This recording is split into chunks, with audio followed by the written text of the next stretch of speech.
قبروں کی پرستش جس ایک لفظ استعمال کیا جاتا ہے کہ بعض لوگ قبروں کو پوجتے ہیں یا ان کی پرستش کرتے ہیں، تو یہ پرستش کس طرح ہوتی ہے اگر ہم اس مسئلے کو سمجھ جائیں تو دیکھیے، قبر پرستی جو ہوتی ہے وہ یہ ہوتی ہے کہ آپ خدا کو کچھ نہیں سمجھتے ہیں اور اس قبر والے کو سب کچھ سمجھتے ہیں. یہ ہے قبر پرستی. وہ سجدہ کرنا، اس کے طواف کرنا، اس کو چومنا چاٹنا، اگر تو اس طرح ہے تو یہ پرستش میں آتا ہے. تو یہ جو جس کا اس طرح کا عقیدہ ہے وہ سمجھ لے کہ اس کا اللہ پر یقین ہے وہ کچھ کم ہے.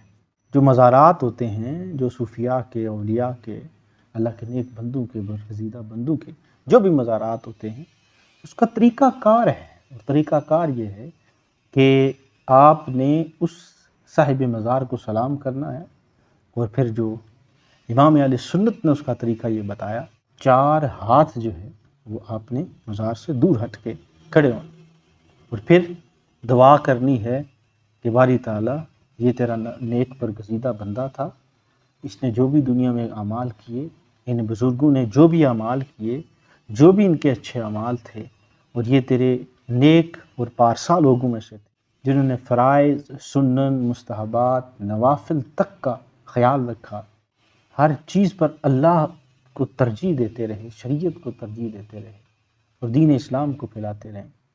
اگر تو یہ عقیدہ رکھتا ہے تو اس طریقے سے ہم دعا کریں گے.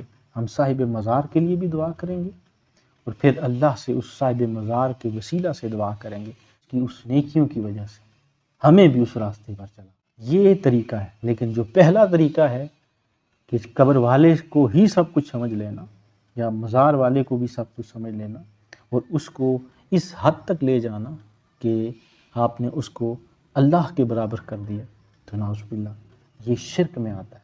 سجدہ سوائے اللہ کے کسی کو ہم سجدہ تعظیماً بھی نہیں کر سکتے.